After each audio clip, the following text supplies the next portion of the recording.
A very good afternoon to you all, and welcome to Cricket South Africa's Introduction to Umpiring course, brought to you by Western Province Cricket Umpires Association. My name is Tom Mokorosi. I am the training coordinator of Western Province Cricket Umpires Association, also known as WPCUA. My co-presenter for this course is Abdullah Steenkamp. Between him and I, for the next 3 lectures, we will be taking you through some of the laws of the beautiful game of cricket.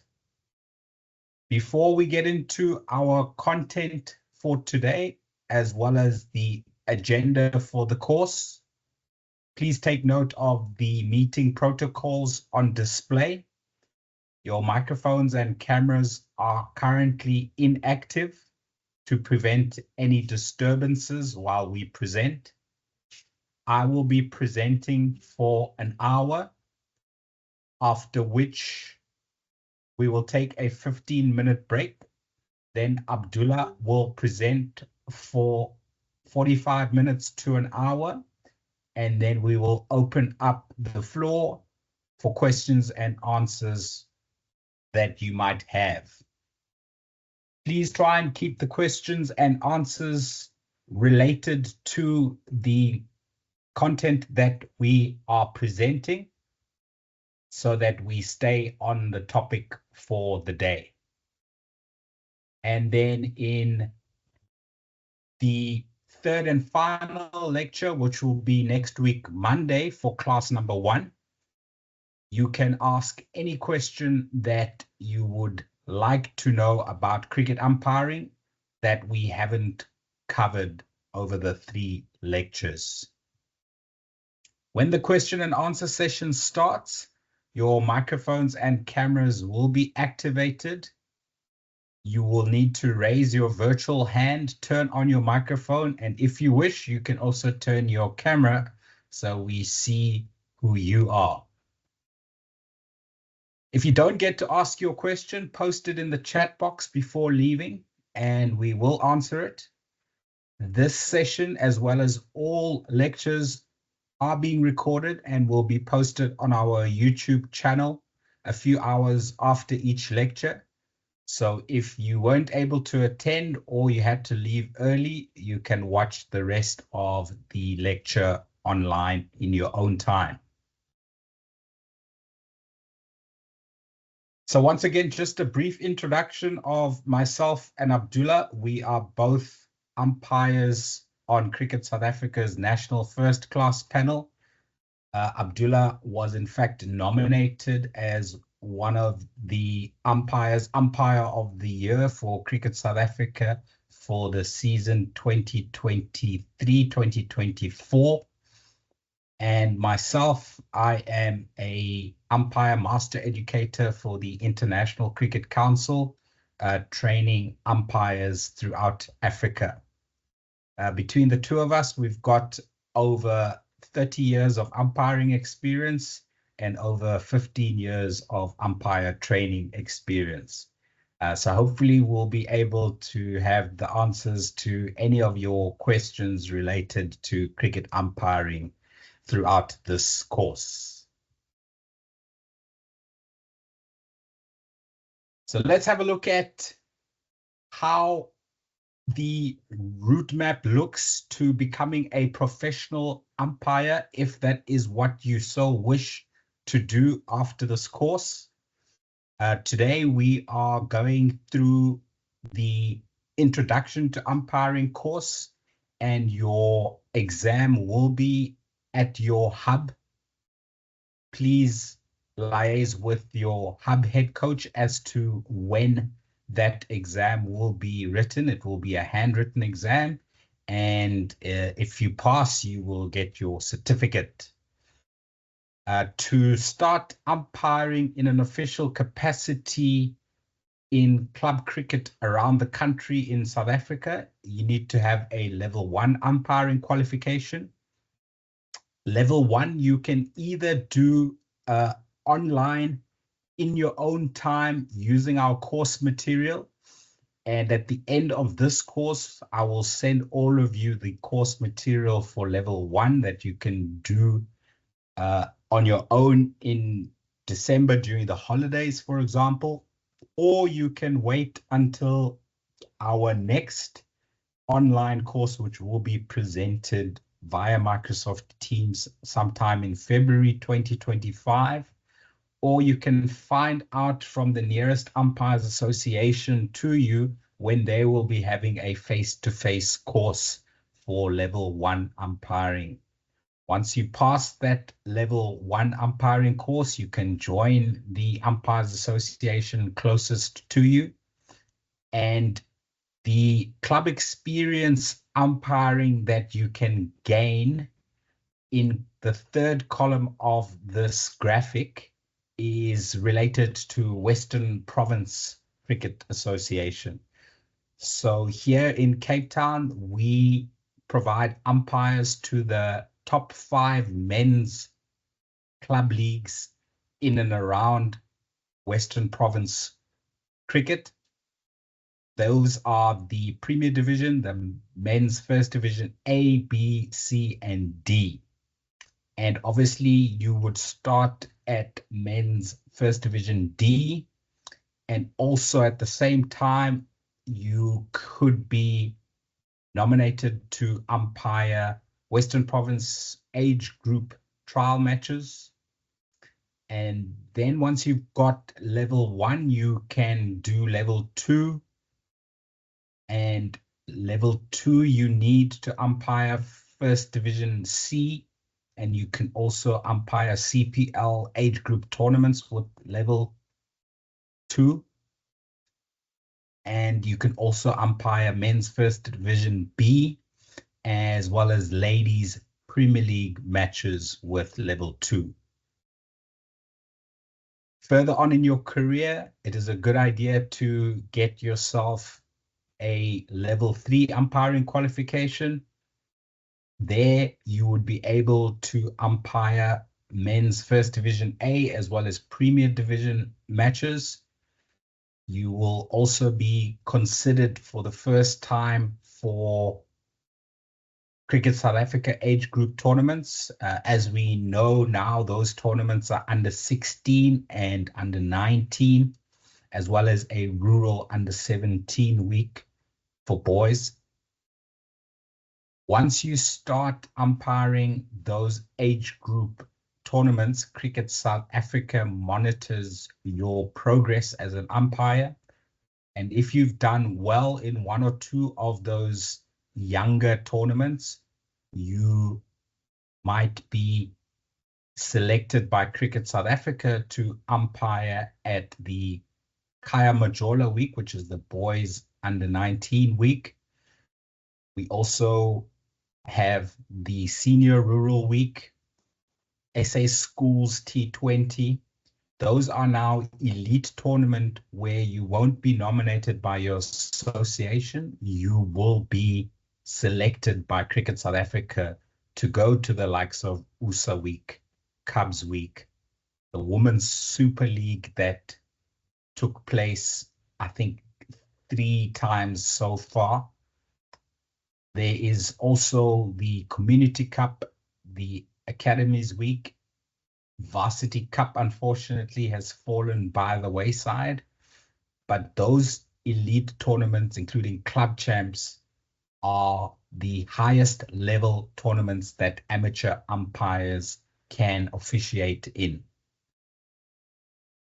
Once you've done well in that tournament circuit, Cricket South Africa may invite you to write your national exam, which is called the level 4 umpiring exam.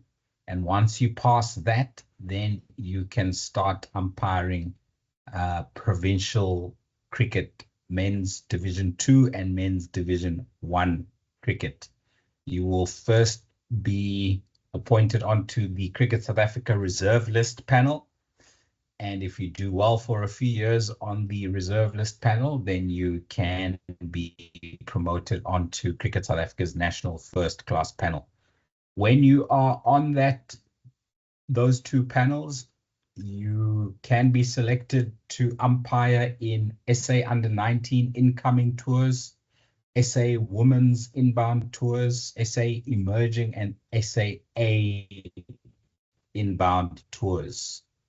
Before COVID, we had exchange programs with New Zealand, Australia, and India, where we would send one umpire to each of those three countries, and they would send umpires to our country to officiate in.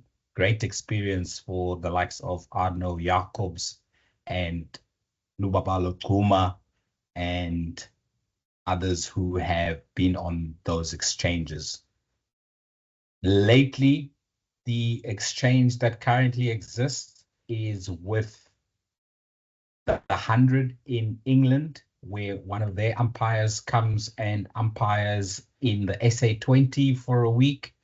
And recently, Lubabalo Tuma has been to England to umpire in the 100. So a lot of opportunities at all levels, but it gets really very interesting and even international once you are in the top 6 or 7 umpires in the country.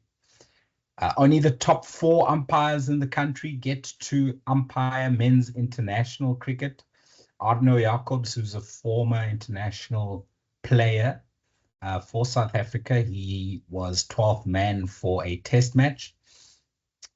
He has recently been promoted onto Cricket South Africa's international panel after only 10 years of umpiring. So the secret is the timeline for you to become a professional umpire and you to become an international umpire is different for everybody. The progress is not the same from one umpire to the next.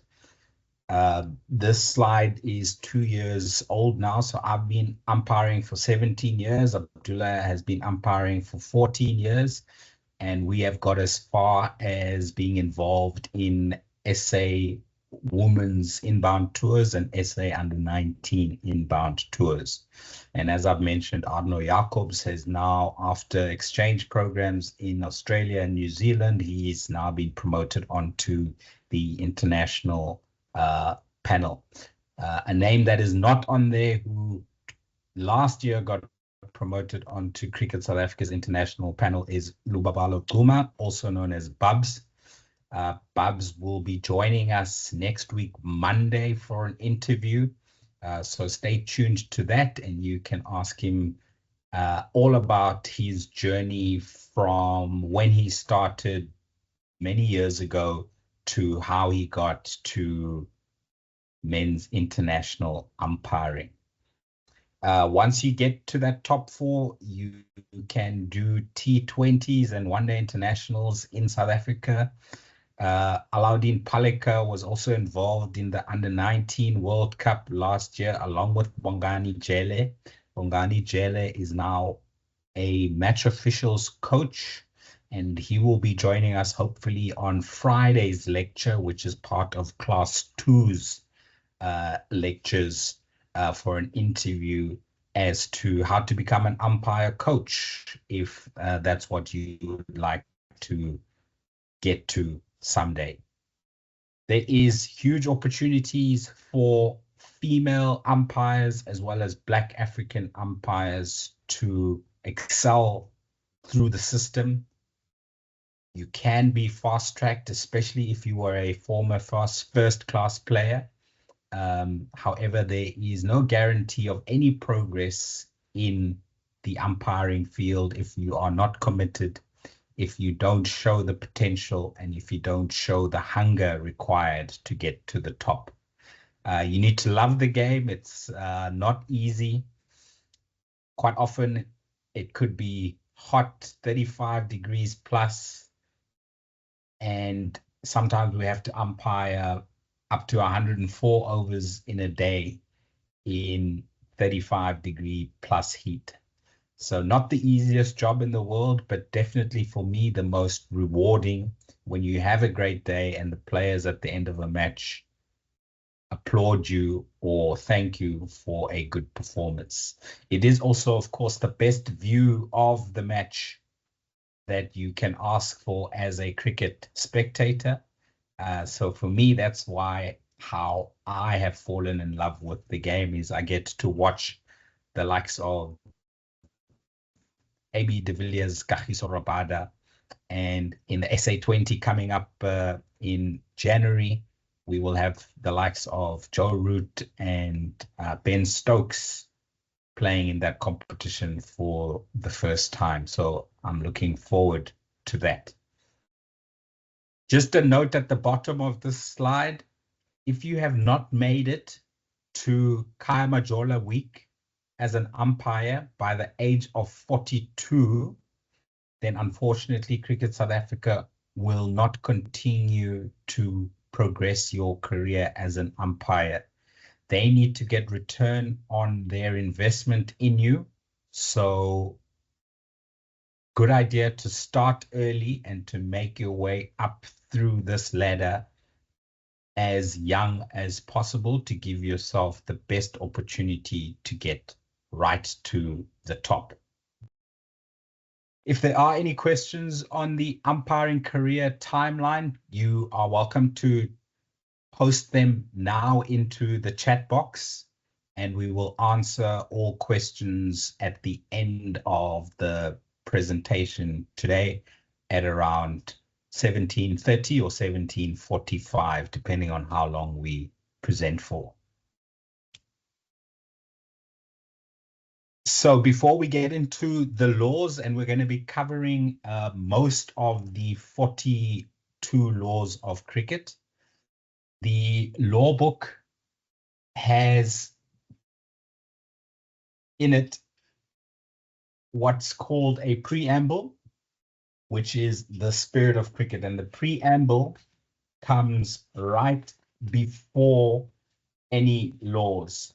So we are talking about how important it is to play the game within the spirit of the game. And commentators often talk about playing the game of cricket within the spirit of cricket, not just the laws of cricket. Let us see what the law book has to say about the spirit of cricket. The law book tells us that cricket owes much of its appeal and enjoyment to the fact that it should be played not only according to the laws, but also within the spirit of cricket. The major responsibility for ensuring fair play rests with captains, but extends to all players, umpires, and especially in junior cricket, teachers, coaches, and parents. Law tells us that respect is central to the spirit of cricket. It implores players to respect your captain, teammates, opponents, and the authority of the umpires. Play hard, but play fair, and accept the umpire's decision. So let's have a look at an instant where the spirit of cricket prevailed, and this was in an international match between Ireland and Nepal, and it was actually a World Cup qualifier, so quite an important match. But we will see how the spirit of cricket prevailed in competitive circumstances. Abdullah, if you cannot hear the volume, please let me know.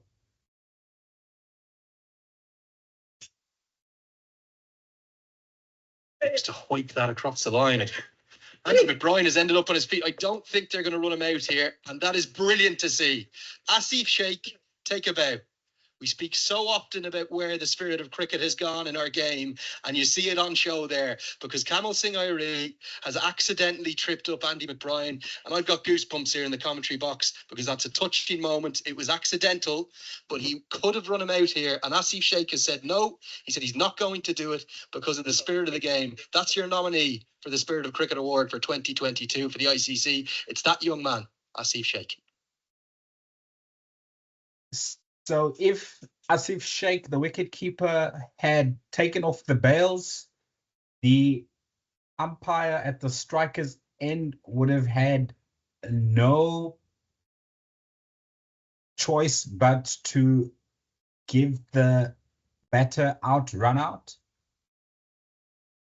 We at international level are told as umpires not to ask the captains of the fielding side if they will consider withdrawing their appeal. So that is why Asif Sheikh, with the spirit of cricket in mind, decided not to run out the batter. At club cricket, we do encourage umpires to, when there is a controversial appeal, the umpires should ask the fielding captain if they would consider withdrawing that appeal, and hopefully they do. If not, we as umpires cannot force the fielding captain to withdraw the appeal. We have to answer the appeal according to the laws of cricket. We can only encourage the captains and the teams to play within the spirit of cricket, but cannot force them to do so. So speaking about the laws of cricket, let's get into it. I'm going to go through laws 1 through to law 5, and then we're going to take a 15-minute break. And then Abdullah is going to take us through from laws 6 through to law 15. And if we have time, he will take us through law 16 as well. Law 1 is the players, and it starts with the number of players. I'm sure you all know a match is played between two sides, each of 11 players, one of whom shall be captain.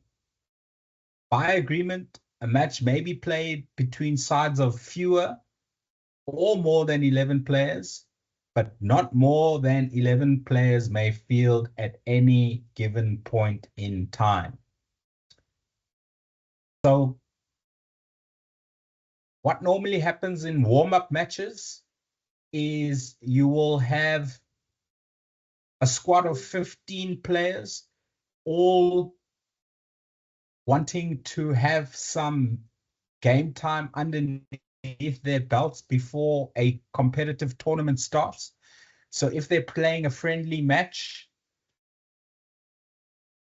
then the 11 batters who bat will be their best 11 batters in the squad of 15.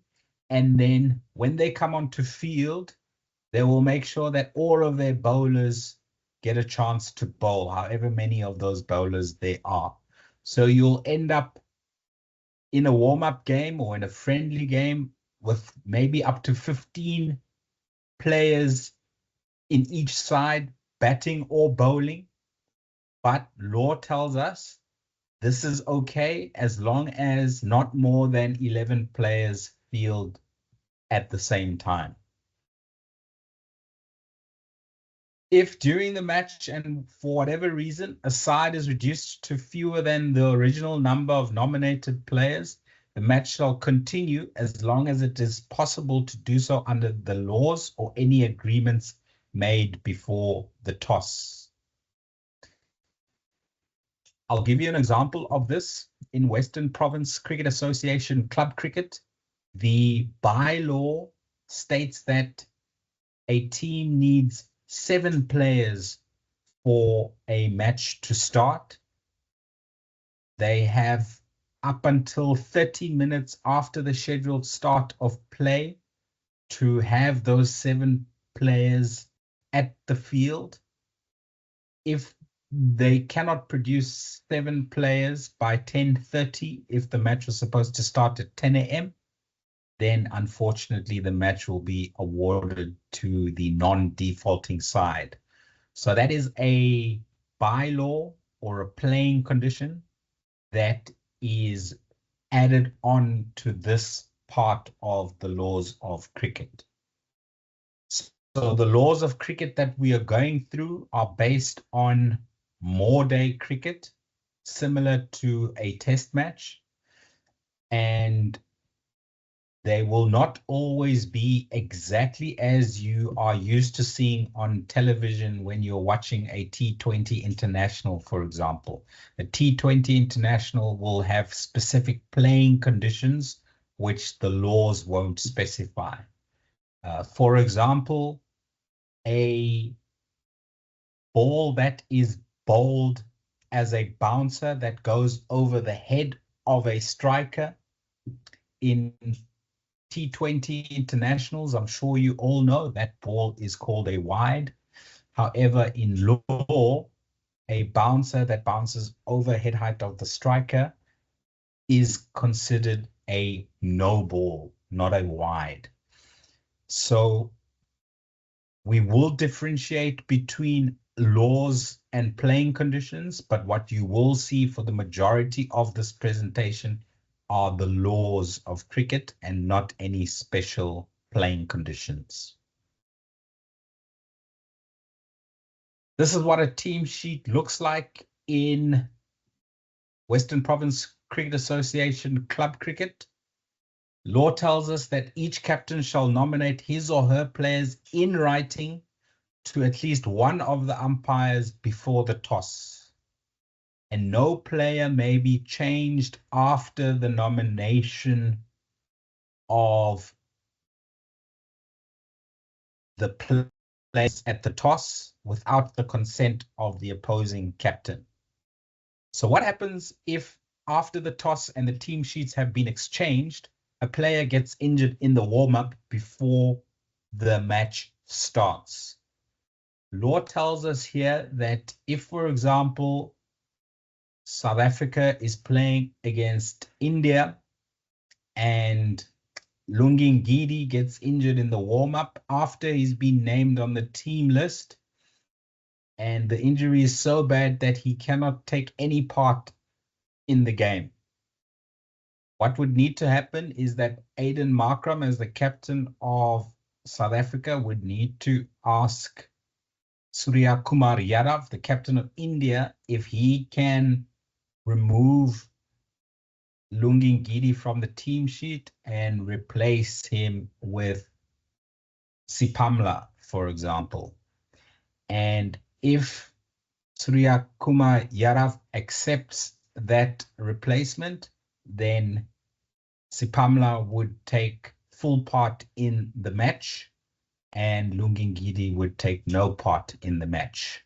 So it would be as if Sipamla's name was on the team sheet and Ngidi's name was not on the team sheet. That change is only allowed with the consent of the opposing captain, not to do with the umpires. I'm sure you have all seen a concussion replacement in international cricket. That concussion replacement happens during the match, and that needs to be authorized by the match referee or the umpires in the match. But a replacement made before the game starts, but after the toss has taken place, that consent needs to come from the opposing captain. So let's have a look at what other duties and interactions umpires will have with the captains. Law tells us that if at any time the captain is not available, a deputy shall act on his or her behalf. If a captain is not available to nominate the players, then any person associated with that team may act as his or her deputy to nominate the players. At any time after the nomination of the players, only a nominated player can act as deputy in discharging the duties and responsibilities of the captains. So you cannot have a coach that is not playing who attends the toss. The vice captain, who obviously is playing, can attend the toss in place of the captain if the captain is running late or any other reason. So that is law 1 done. Next, we move on to law 2, the umpires. Law tells us that before the match, 2 umpires shall be appointed, 1 from each end, because we know that in cricket, we bowl overs from one end and then from the other end. So, for example, at Newlands Cricket Ground here in Cape Town, we have the Calvin Grove end, which is the northern end of the ground, and we've got the Wynberg end, which is the southern end of the ground.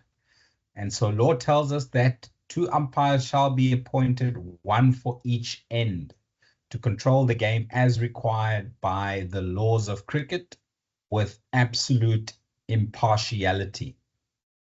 The umpires shall be present at the ground and report to the executive of the ground at least 45 minutes before the scheduled start of each day's play. That is what the law requires. In Western Province Cricket Umpires Association, our constitution dictates that we need to arrive at a match an hour before the scheduled start of play. For the 4-day matches that we are officiating in around the country at the moment, we need to be at the match for day 1 an hour and a half before the scheduled start of play, which is 8:30 at most grounds for a 10 a.m. start. So again, this is an example of where playing conditions might differ to the law. But in the absence of playing conditions, then you stick to the laws of cricket. Can we change an umpire?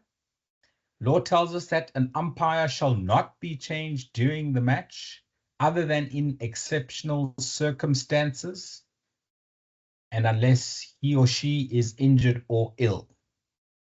If there has to be a change of umpire, the replacement shall act only as striker's end umpire unless the captains agree that he or she should take full responsibility as an umpire.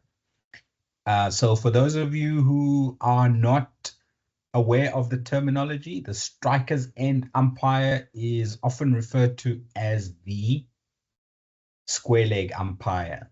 But because you will find out later that the striker's end umpire does not only stand at square leg, he or she can also stand at point. The official term for that umpire is the striker's end umpire. Why? Because he or she stands at the striker's end. And of course, the other umpire is known as the bowler's end umpire. Law goes on to tell us in terms of consultation with captains that we need to determine a few things with the captains at or before the toss. We need to confirm the balls to be used during the match. Both teams obviously need to use the same ball. If it is written in the playing conditions which ball you are using for that particular competition or match, then no talk needs to happen about the balls at the toss. But if it is not in the playing conditions, then you need to discuss which balls you're going to be using in the match. Again, if this is not in the playing conditions, it needs to be discussed at the toss, the hours of play, and the times and durations of intervals for meals and times for drinks. Which clock are we going to use during the match as the official timepiece? Because not everybody's time is synchronized. We need to determine the boundary of the field of play and allowances for boundary. We also need to discuss whether any obstacle within the field of play is to be regarded as a boundary. And when we get to Law 19 on Wednesday, we will see a video of the famous tree that sits in the middle of Pietermaritzburg Oval, about 5 meters inside the boundary. How is that treated? We need to discuss those type of things at the toss with the captains. The use of covers, we need to mention to both teams that they all need to help to pull covers if and when the rain comes, not just one team. And then, are there any special conditions affecting the course of the match? I'll give you an example of a special condition. Many years ago, there was a Ashes test match between England and Australia at Lord's, and she was still alive at the time. The Queen of England wanted to visit and meet the players. Her diary only allowed her to be able to be at the ground and meet with the players at 11:30.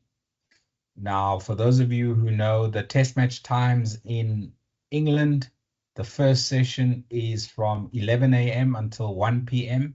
So normally there would not be a break in play at 11:30. But for that particular match, they took a 10-minute break in play while the Queen walked onto the field. All the players walked onto the field and were all greeted by the Queen. So that was a special condition affecting the course of that particular match. If there are any special conditions affecting the course of your match, you need to discuss and agree those conditions at the toss with both captains. And of course, part of our team, we call it the playing control team. Not only the umpires, but the scorers always need to know of any arrangements decided upon at the toss. So as soon as we are done chatting with the captains and tossing, we need to go report the outcome of the toss to the scorers and also mention any special arrangements affecting the course of the match that we are about to partake in.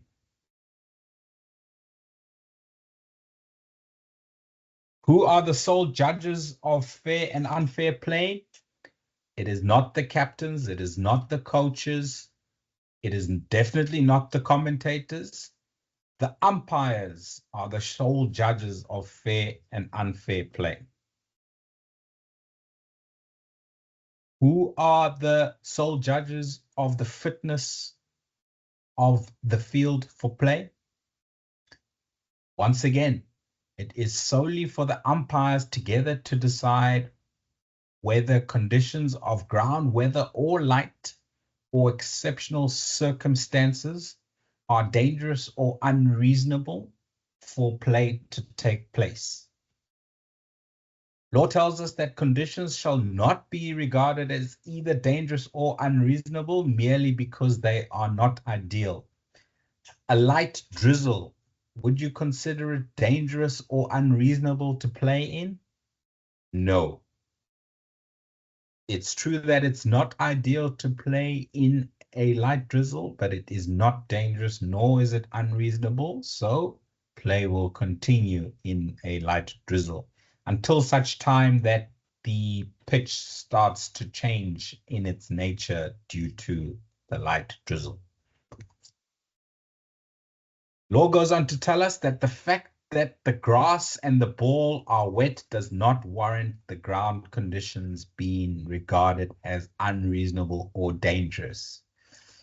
And when making these decisions, umpires need to be firm, because quite often the team that is in a losing position in the match will want to go off, and the team that is in a winning position in the match will want to stay on in the event of light drizzle, for example, or fading light.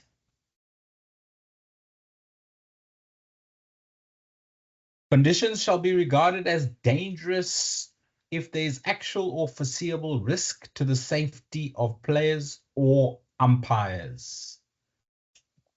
And then what is to be regarded as unreasonable conditions? Law tells us that conditions shall be regarded as unreasonable if, although posing no risk to safety, it would not be sensible for play to continue. Example, a dust storm is not necessarily dangerous, but with the dust making the visibility for the batters difficult, it would be unreasonable for play to continue. So how do we consider conditions to be dangerous or unreasonable? We need to look at a few circumstances. Law tells us that if the umpires consider the ground so wet or slippery as to deprive the bowlers of a reasonable foothold when they land in their bowling action, the fielders of the power of movement, or the batters of the ability to play their strokes or run between wickets, these conditions shall be regarded as dangerous or unreasonable for play to take place. So those are the conditions that we need to monitor before we decide to suspend play for dangerous or unreasonable conditions. When there's a suspension of play, it is the responsibilities of the umpires alone to monitor conditions. They shall make inspections as often as appropriate, unaccompanied by any players or officials, even the ground staff. Why? Because you must remember that the ground staff normally work or are employed by the home team. So the ground staff could potentially be biased towards what decision the home team would favor the most, whether to play or not to play. As soon as the umpires together agree that the conditions are no longer dangerous or unreasonable, they shall call upon the players to resume play. Let's look at the position of an umpire. Law tells us that the umpire shall stand, and this is the bowler's end umpire specifically. The umpire shall stand where he or she can best see any act upon which his or her decision may be required. Subject to this overriding consideration, the bowler's end umpire shall stand in a position so as not to interfere with either the bowler's run-up or the striker's view. So on the right-hand side of the screen, we have a picture of a Caribbean Premier League match played a few years ago before COVID. The umpire is Gregory Brathwaite from the Caribbean, and the bowler is Tino Best. And you can see that Tino Best is bowling from behind the umpire. So the question here is, should the umpire stand another 2 meters back so that Tino Best, when he's bowling from that far back, the umpire can see that the delivery is legal. There's a few things to consider here in terms of how far back to stand from the stumps.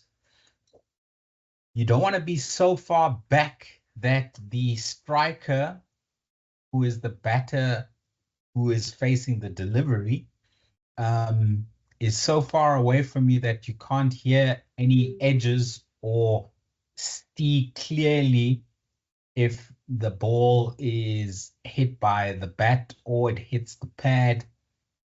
So you don't want to be that far back. I think if I look at this picture, Gregory Braithwaite is probably about 2 meters, 2.5 meters, maybe maximum behind the stumps. I think the furthest back you want to go as an umpire is 3 or 3.5 meters.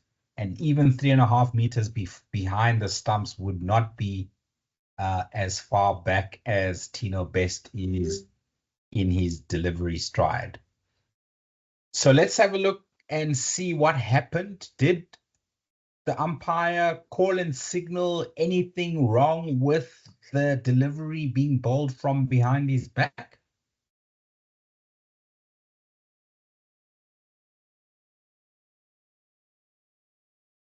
Before we go into the video, let's talk about the striker's end's positioning.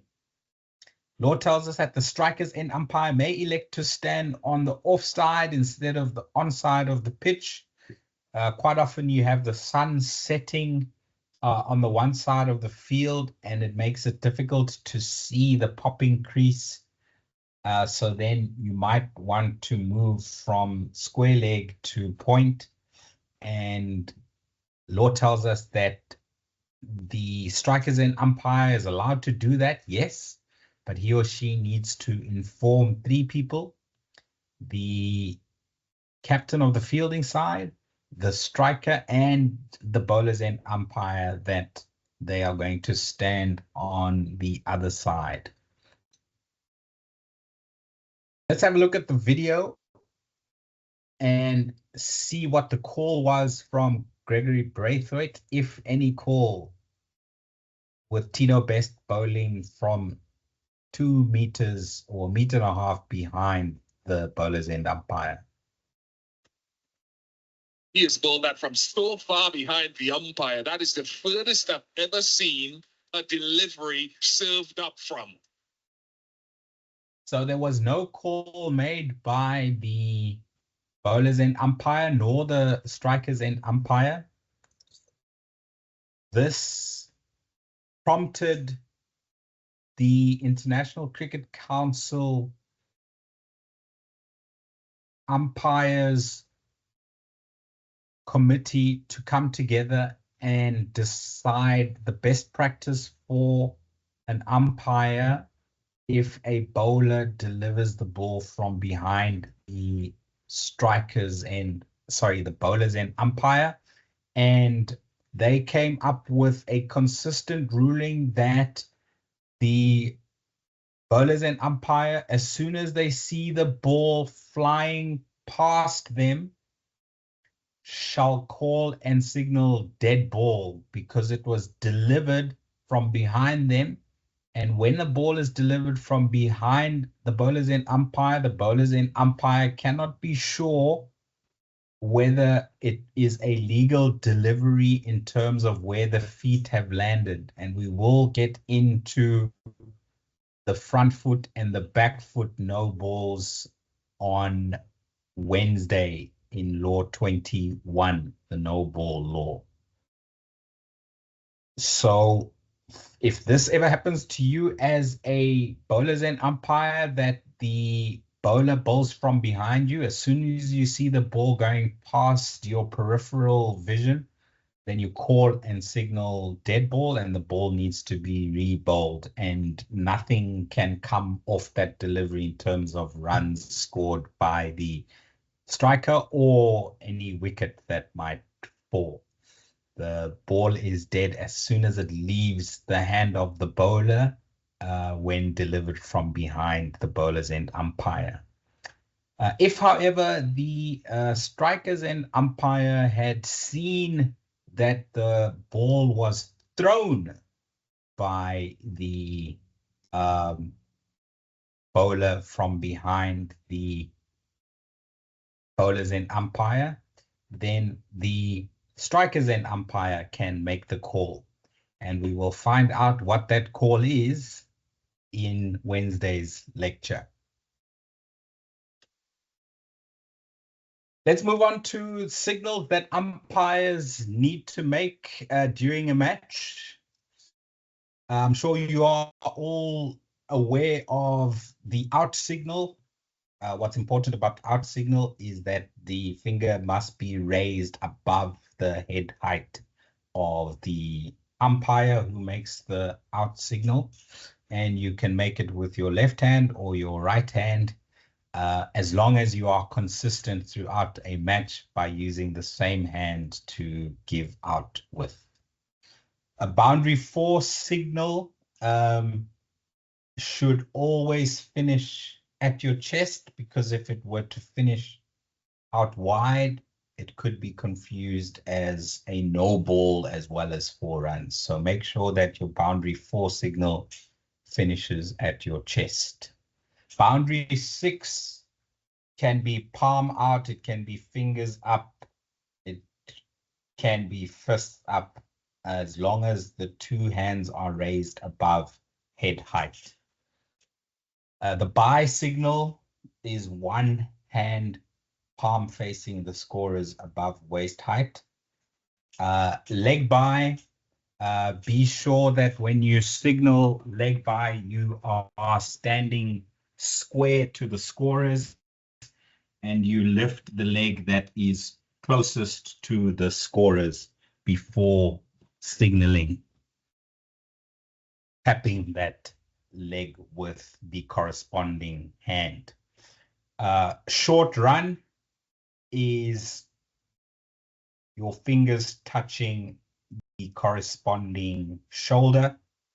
Wide ball, both arms out to the side at shoulder level.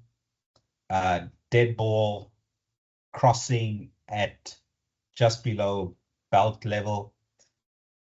No ball is 1 arm out to the side at shoulder level. And again, please use the same arm consistently throughout the match to signal no ball. And then the signal that us umpires hope never to use is the cancel, the last signal. And then if we have a new ball taken after 80 overs, we show that ball to the scorers as well as the batters at the crease. And if there are penalty runs awarded, you put your arm on the opposite shoulder, your hand on the opposite shoulder. This is 5 penalty runs awarded to the fielding side. You will notice that my hand is stationary against the opposite shoulder. 5 penalty runs awarded to the batting side. You need to tap the opposite shoulder. Okay, so 5 penalty runs awarded to the fielding side. You merely hold your shoulder, your opposite shoulder. 5 penalty runs awarded to the batting side. You tap the opposite shoulder. And how I remember the difference between the two, remember that batting, a ball hitting a bat makes a tapping sound. So tapping is 5 penalty runs to the batting side. When are 5 penalty runs awarded to either side? We will get to the awarding of penalty runs throughout the course of these laws. Very importantly, the umpire shall wait until each signal to the scorers has been separately acknowledged before allowing play to proceed. So if we have 4 byes, for example, we will signal byes first because the bye happened before the ball crossing the boundary. We always signal in order of the sequence of events. So I would raise my hand up to signal byes to the scorers. I will wait for their acknowledgement, and then I will signal boundary 4. And I will wait for their acknowledgement before I stop signaling boundary 4. So that's what the law tells us, is if several signals are to be used, they should be given in the order that the events occurred. All signals are to be made by the bowlers and umpires towards the scorers, except that of short run, which is to be signaled by the umpire at the end where the short run occurred. However, the bowlers and umpires shall be responsible both for the final signal of short run to the scorers and for informing the scorers as to the number of runs to be recorded for that particular delivery. That takes us nicely on to the next law, which is law 3, the scorers. Only one slide for the scorers, even though they are a very important part of the match of cricket. Law tells us that 2 scorers shall be appointed to record all runs scored, all wickets taken, and the number of overs bowled. The scorers shall frequently check to ensure that their records agree. They shall agree with the umpires at every interval other than drinks breaks, and at the conclusion of the match, the number of runs scored, the number of wickets taken, and the number of overs bowled.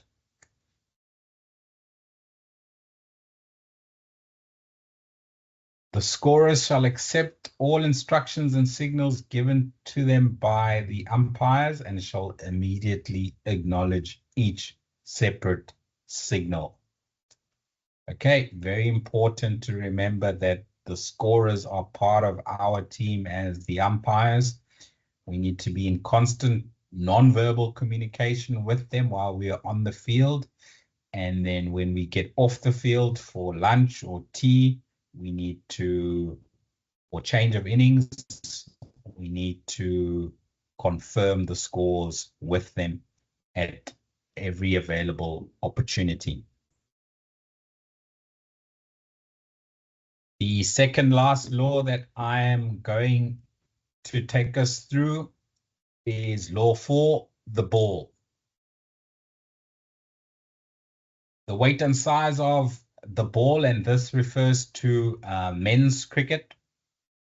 The ball, when new, shall weigh not less than 155.9 grams, nor more than 163 grams.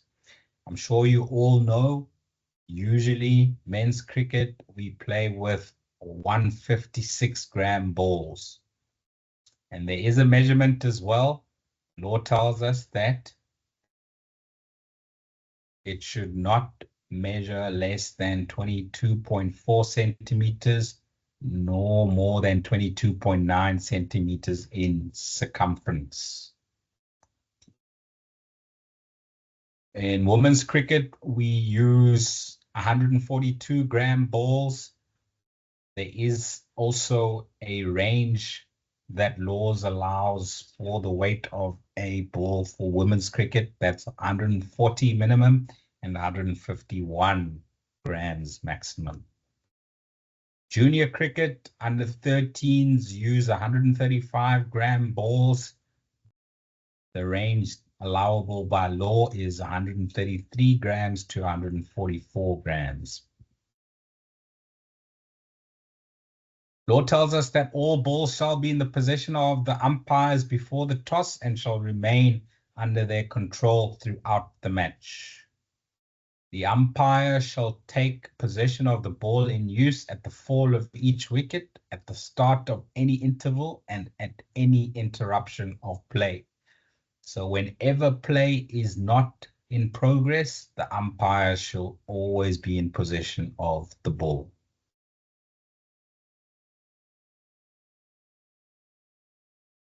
Unless an agreement to the contrary has been made before the match, either captain may demand a new ball at the start of each innings.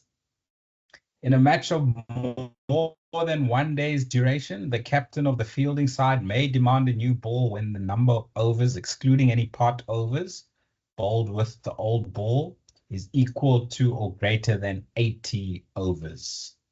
The umpire shall inform the other umpire and indicate to the batters and the scorers whenever a new ball is taken. During play, the ball cannot be found or recovered, or the umpires agree that it has become unfit for play through normal use. The umpire shall replace it with a ball which has had similar wear and tear to that of the previous ball before its replacement. Pictured below is a ball being put through a ball gauge. That ball gauge determines whether a ball is still in shape. Those two rings look like they're exactly the same in size, but they're not. One of them is 22.9 centimeters in circumference, and the other one is 22.4. So a men's cricket ball should go through the big ring, and it should not go through the small ring. If it goes through the small ring, then it means it's too small. If it doesn't go through the big ring, then it means it is out of shape or too big and needs to be changed. When the ball is replaced, the umpire shall inform the batters and the fielding captain that the ball has been replaced. You do not show it to the scorers like you do a new ball, because it is not a new ball, it's simply a replacement ball. Last law that I'm covering this evening before we go to a break is Law 5, the bat. The bat consists of two parts, a handle and a blade.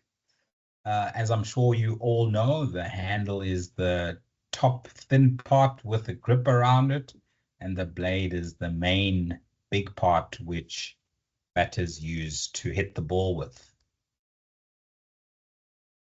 The handle is to be made principally of cane and or wood. The part of the handle that is wholly outside the blade is defined to be the upper portion of the handle. It is a straight shaft for holding the bat. The upper portion of the handle may be covered with a grip, as it most usually is. The blade comprises the whole of the bat apart from the handle, and the blade shall consist solely of wood. Here we have a picture from a test match between England and Australia in 1979, where Dennis Lilly of Australia was using an aluminium bat. And prior to this, it was not outlawed to use an aluminium bat. It was after this particular test match that the law was changed for the blade to consist only of wood. When is the bat considered to have made contact with the ball? Law tells us that contact between the ball and any part of the bat itself, batter's hand holding the bat, any part of the glove worn on the batter's hand holding the bat, and any additional materials permitted For example, a toe guard at the bottom of the bat, if that makes contact with the ball, that is considered as the bat making contact with the ball. All of these listed above shall be regarded as the ball striking or touching the bat in terms of a catch being taken, for example, or runs being scored by the batter. Are there limits to bat sizes? Yes, there are. Law tells us that the overall length of the bat, when the lower portion of the handle is inserted, shall not be more than 96.52 centimeters from top to bottom. The blade of the bat shall not exceed the following dimensions: a width of 10.8 centimeters, a depth of 6.7 centimeters, edges of 4 centimeters. And to test the size limits of a bat, it should be able to pass through a bat gauge. This is what a bat gauge looks like.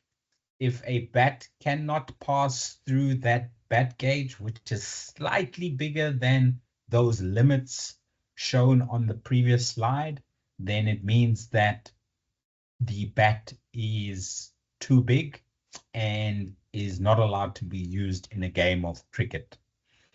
So what we do is before a big tournament like a SA20, we will go to a team practicing in the nets, and we will randomly select 3 or 4 of the top 6 batters, and we will ask each of them to give us all of their bats, and we will check each bat one by one to make sure that it goes through the bat gauge. If it does not go through the bat gauge, we do not confiscate their bats. They don't belong to us. They belong to the batters, their owners. All we will do is we will take a marking pen and we will put an X on that bat, and we make sure when a batter comes in to bat the next day on match day, that they're not using a bat that has got an X on it, because those have been declared as too big. So the size limits came into being in 2017, and since then, bat manufacturers have made sure that they don't produce any bats that do not fit through a bat gauge. So we don't often come across bats that don't go through the bat gauge. That is all I have to present for you this afternoon. We shall now take a break until 16:50. It is now 16:38, so that will be a 12-minute break. After the break, Abdullah will be presenting to us laws 6 through to 16, and after which we will take questions and answers. Thank you very much for your attendance, and we will chat again in 12 minutes' time. Good afternoon, everyone. Welcome back. It is now 16:50. My name is Abdullah Steenkamp, and I will be covering laws 6 up until 15. And after law 15, we will open the floor for Q&A.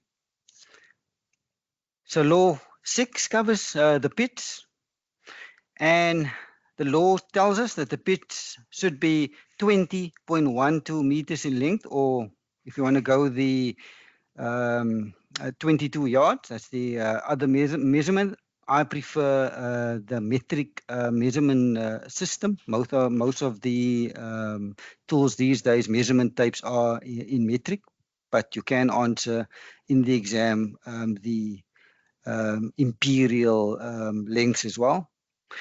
So 20.12 in length, and the width of the pits 3.05 meters. So when it comes to the selection and preparation of the pitch before the match, the ground authority, they will select the pitch and they will then prepare the pitch. After the match has started, the umpires, they then control the use and the maintenance of the pitch. Are you allowed to change the pitch?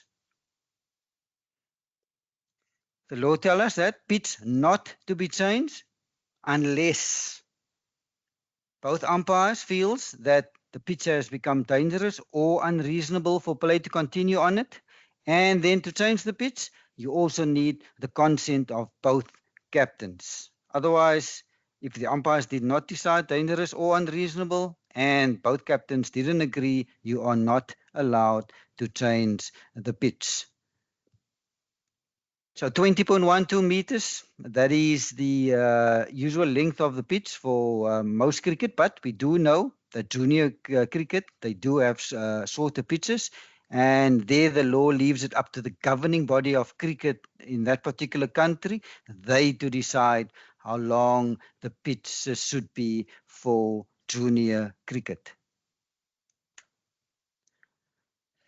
So the creases, there are 3 creases, and in the next slide we'll go through their names and their measurements, but this is a pic of the JB Marks Oval in Potchefstroom, South Africa, where I actually officiated this weekend. I did the game between the Northwest Dragons and the Lions on this particular ground. You'll see, I mentioned earlier, the length of the pitch to be 20.12 meters, and the width is 3.05 meters. For most of my playing days, I actually thought the pitch the length of the pitch or the width of the pitch started at the one return crease and went over to the other return crease. But that's actually not the width of the pitch, because that length, and we'll see it in the next slide, is only 2.64 meters. The actual width of the pitch is 3.05 meters. So you'll see at this is the return crease, and this is actually where the pitch stops. So from this end there, where the grass cutting ends, till the other side, or where the grass cutting ends, that's actually should be 3.05 meters. So I mentioned earlier, there are 3 creases, and we'll start on the right-hand side. They will name the creases. We'll first start with the popping crease, and the popping crease is this front crease. We then have the bowling crease, and that's where the stumps are in. And then there are 2 return creases. So there are 3 creases. You have the popping crease, the bowling crease, and the return creases. To go back to the previous slide, just to show you visually where these creases are. So the front crease is the popping crease. The one where the stumps are in is the bowling crease. And there are 2 return creases, one on this side and one on the other side. According to the law, there are only 3 creases. The other lines these are just the wide marking guidelines that help the umpires consistently call wides. And these 2 small lines here, those indicate the danger area or the protected area. But in terms of creases, there are only 3: popping crease, a bowling crease, and 2 return creases. So now we know the names of these creases. So what are the lengths of these creases? So the popping crease, its length is 3.66 meters minimum. The law only tells us it's a minimum length of the return crease, of the popping crease. You can actually paint it longer, but they just give us a minimum length, 3.66 meters. So to go back to our actual crease at the JB Mark Oval, here's the popping crease. All the law tells us is that this popping crease should be a minimum of 3.66 meters. It can go right up until the boundary if you wanted to, but usually the ground staff, they don't paint it right up until the boundary.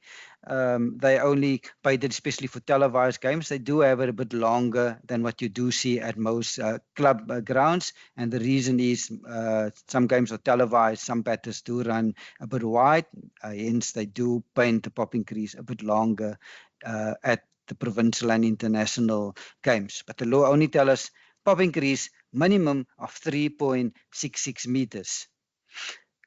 The two return creases, there's also a minimum length, and its minimum length is 2.44 meters. And then the last crease is the bowling crease. Here's actually an actual length, not a minimum length, it's an exact length. And the exact length of the bowling crease is 2.64 meters.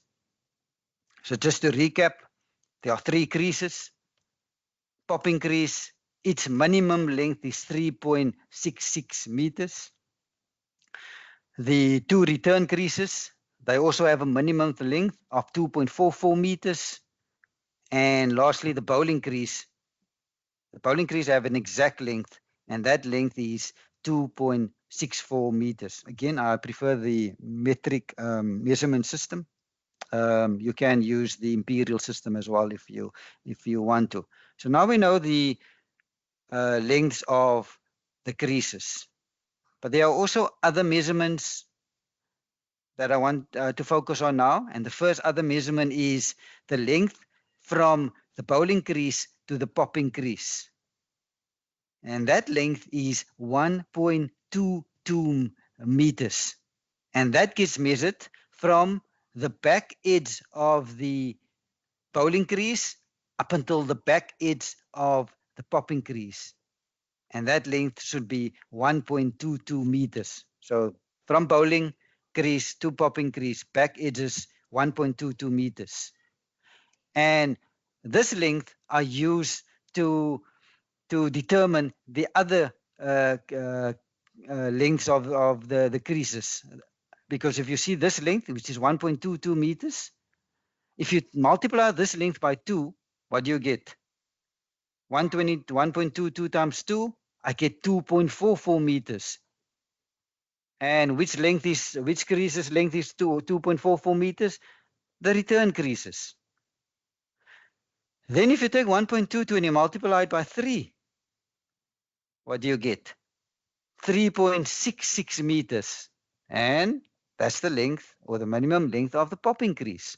So I only tend to memorize the length from the bowling crease up until the popping crease, and you measure it from the back edges. And from that length, I can derive my length of the return creases and then my popping crease. I multiply it by 2 to get 2.44 meters and multiply it by 3 to get 3.66 meters for my popping crease. So in any exam, these are usually always asked. They ask you for the name of the creases and I ask you for the measurement of these creases and the length of the pitch. Law 8, and we'll cover here the wickets. The wickets, the width should be 2.86 centimeters. And if you look at the diagram, you can see where the width of the wicket should be. That should be 2.86 centimeters. And the length of the wicket should be 71.12 centimeters. And you meet it from where the arrows start at the bottom up until the top. When it comes to bails are put on top of the stumps, and they should not project more than 1.27 centimeters above the stumps. The law allows for devices to be added to the bails, and these devices to be used that will limit the distance that the bail can travel. And this is subject to the approval of the governing body. This law was changed a few years ago because of the Mark Boucher incident, which ended Mark Boucher's playing career. He's now a very successful coach. But his playing career was ended because of a bail. Imran Tahir bowled the bat, the striker, and the bail then flew up into Mark Boucher's eye. And after this, the law now allows for devices to be used, and this is to protect the safety of the players. And this device is a piece of string that gets put onto the bail, and it stops the bail from flying too high up.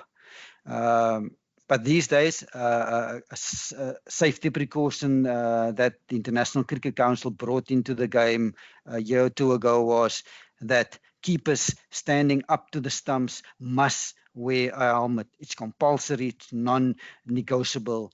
And this was a playing condition that was added to international cricket. It's also added to at provincial level.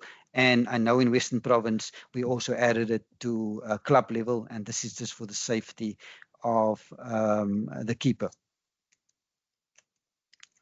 So when it comes to dispensing of the bails, so if the umpires agree to take off the bails, and when they usually decide to take off the bails, it's usually in high winds. You often find it in Kaapberg, East London, even here in Cape Town, in the Fieshoek area, usually gusty winds, and we often take off the bails. So the law allows for it. But if you do then decide to take off the bails due to high winds, you need to take off the bails at both ends. You cannot just decide, okay, it's only falling off at the one end, so we will then only remove it from the one end. No, the law wants, if you do decide to remove the bails, it needs to remove from both ends. And as soon as the conditions permit, or i.e. the wind dies down, you're then allowed to put the bails back on. But now, if you do decide to dispense with the bails, the law now changes. And I did a training session recently for the local Western Province Cricket Umpires Association umpires. And let's just listen to a clip and here I go through what happens if we do decide to take off the bails, and now the law now works when the ball what happens if the ball now makes contact with the stumps if you do decide to take off the bails. Bails are around about 1 o'clock because we kept on the bails kept on blowing off, and I'm getting old now, and I said no, let's leave the bails. We're just wasting too much time continuously filling up the bails. So now we decided to remove the bails, and usually when you decide to remove the bails, there's only one reason: the wind keeps on blowing off. And when you do decide to remove the bails from the stumps, you need to remove it from both ends. You cannot have a game where you say, I'm only removing the bails from this end because this is where it keeps on falling off. Unfortunately not. The law is quite clear on this. If you do decide to remove the bails because the wind blows it off, you need to remove it from both ends. So now we've decided to remove the bails from both ends. Now the law changes. All the law now tells us once you decide to remove the bails is the ball now just needs to touch any of the stumps. So now no need to hit it out the ground, throw it out the ground, do these. The fielder can do it if they want to, but not necessary. The law tells us all that now needs to happen is for the ball to touch the stumps. Now, from umpiring point of view, you now need to be on high alert, because remember, the ball just needs to touch the stumps, and it can be difficult. I had arguments already in my umpiring career, took off the bails, and the fielding side would say, yeah, but umpire, kiss the stumps. Batters, obviously the batter's going to say, no, I didn't touch the stumps. What you need to do is you need to go and consult your colleague. Ask your colleague, did he need to stump? Yes or no? If you're not sure, what do you do as umpires? Benefit goes to the batter. You must be 100% sure that either of you saw the ball at least touching the stumps. If not, give the benefit to the batter.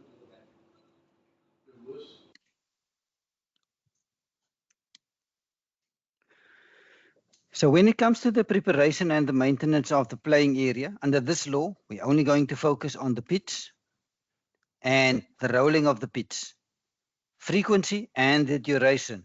So this is now after the match has started. Before the match has started, the curator can roll the pitch to its his or her heart's content. They can roll it for 100 hours if they want to. Umpires have no say, but as soon as the match has started, now we get guided by the law when we can roll the pitch and for how long we can roll the pitch.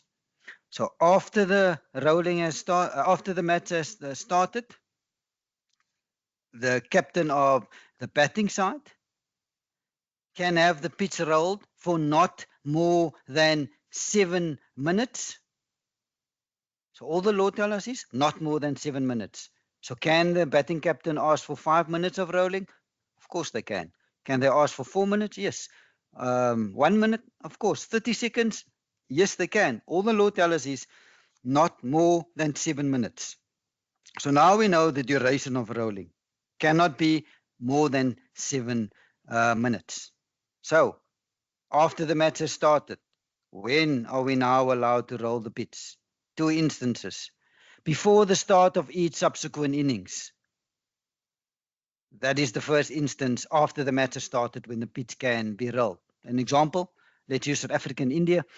South Africa batted first on day 1 and they get dismissed, let's say, for 250 3 in the afternoon. Now it's India's turn to go bat. Now the law allows, before the start of India's now first innings, the law allows for India to have the pitch rolled. So practically what will happen in this test match, the on-field umpires will ask the captain of India, do you want rolling? If the captain of India say yes, again, they have the option available. They don't have to take rolling if they don't want to. But in my experience, 99% of the time, they actually do want rolling. So you'll ask the captain, do you want rolling? Captain will say, yes, I do want rolling. You'll ask for how long? And let's say the captain tells you 7 minutes. If the captain tells you 8 minutes, you say, unfortunately not, max is 7 minutes. So they tell you 7 minutes. And usually at international cricket, there are 3 rollers available. The big roller, the medium one, and then the hand roller. We'll see in the next slide examples or pictures of these rollers. You'll also ask the batting captain, which roller do you want? Let's say the captain tells you, I want the big roller. So you, the on-field umpires, will relay that to the 4th umpire who needs to supervise the rolling. So you'll inform the 4th umpire, yes, Indian captain wants rolling, big roller, 7 minutes. 4th umpire will then convey that message to the curator and the 4th umpire will supervise the rolling. So after the game has started, this is now the first instance where rolling is allowed before the start of each subsequent innings. So similarly, let's say India now batting in their first innings. If they get dismissed on, let's say, lunchtime day 2, now South Africa will go bat in their second innings. Again, now the South African batting captain has the option to roll for 7 minutes and they can choose which roller. And if they then get dismissed, India then will have the option in their second innings to have rolling. So that's the first instance after the game has started when rolling is allowed before the start of each subsequent innings, not the first innings of the match. And then the second instance is before the start of each subsequent day's play. So a test match spans over 5 days. So on day 2, you're allowed rolling before the start of day 2. Similarly, day 3, day 4, and day 5 of our test match. How does that practically works? So in a test match, there's usually 4 umpires, 2 on field, a TV umpire, and then the 4th umpire. So let's say our test match starts at 10 o'clock. Teams are usually there 2 hours before play starts. Similarly, umpires are there early. So the fourth umpire will go to the batting captain who's batting on the morning of day 2. Fourth umpire will go to that captain, asking the captain, "Captain, do you want rolling? And if yes, how long? And then which roller?" So this is now the second instance where the law allows for the pitch to be rolled before the start of each subsequent day's play. You'll go to the fourth umpire will go to the batting captain at the time and ask which roller and for how long. So we now know it needs to happen before start of each subsequent day's play. But what are the timings? So the timings of this, when it happens before the start of each subsequent day's play, the law tells us not more than 30 minutes, not less than 10 minutes before play is about to start. So there's a window period for this particular rolling to take place. So if our play on day 2 is going to start at 10 o'clock, there's a window period for this rolling to take place, and that window period is 9:30, anything between 9:30 and 9:50. So the fourth umpire will then supervise this rolling. Here's examples of, and at most international grounds, you'll find 3 rollers available. On the right-hand side, you'll see the big one, left, bottom, middle, and then there's also a hand roller. At some grounds, there's only 2 rollers available. You need to find that out before the game starts and relay that to the batting captain. Say there's only 2, big or small, or hand roller and big. They need to decide. You'll find sometimes at club grounds, there's only 1 roller available. And that's the roller that you can use. And or at some club grounds that falls under the auspices of the municipality or the local municipality, and there the contractors prepare the pitches sometimes Thursday, sometimes Friday evening. So there's no rollers available at club games. So yeah, then there's no rollers available. When it comes to covering the pitch, the law guides us before the game up to the curator. They can decide how they want the pitch to be covered, how they want the square to be covered, how they want the field to be covered. Umpires have no say. But as soon as the game has started, now the law guides us and tell us, unless there's playing conditions or bylaws or regulations for that particular tournament, the law wants the pitch to be covered on each night of the match, and if there's inclement weather around, i.e. if it is raining at any time during the match. So that pitch needs to be covered overnight. And if it rains at any time during the match, pitch also needs to be covered. So when it comes to the law, all the law tells us is for the whole pitch to be covered and a minimum of 1.22 meters beyond at each end. And if possible, bowlers run-ups to be covered. So this is the law. This is the guidelines that the law give us to cover the pitch 1.22 meters beyond at each end, and to cover the bowlers run-ups if possible. But we all know there are at many grounds across the world, especially international grounds, they do have many pitches available. Like at Newlands, it's probably about 19 to 20 pitches on the square. So there we do have playing conditions that allow not just for the pitch to be covered, but for the whole square to be covered. And usually they do cover the whole square as well as the bowlers run-ups. So there are playing conditions that allows for this. When it comes to the removal of covers, the law then guides us. Yeah, in the previous slide, we mentioned pitch needs to be covered, or square needs to be covered overnight. So the next morning, please remove those covers as soon as practicable. And if you do decide, if it was rainy weather around and you do decide to remove to cover the pitch, as soon as the rain has stopped, you then need to remove the covers. Again, you'll find in different countries. They have different methods of covering the pitch. This is in England, Edgbaston. This is what they use to cover the pitch. In the next slide, you'll see this is in Sri Lanka. And here they don't have such good drainage. So what they do is they cover not just the pitch, not just the square, but the entire field. Yes, they do have regulations that allows for this. So this is absolutely no problem. But different countries do have different methods of covering the pitch. In South Africa, most of the provincial grounds do have very good drainage, and they only then cover the square and the bowlers run-ups. But here in Sri Lanka, they because they don't have such good drainage, they do cover the whole field. No problem with this. When it comes to intervals, we are going to focus on scheduled intervals. What are scheduled intervals according to the laws of cricket? These are intervals that gets decided before the game has started. What are examples of this? The period between close of play on day one and the start of the next day's play, that is seen in the law as a scheduled interval.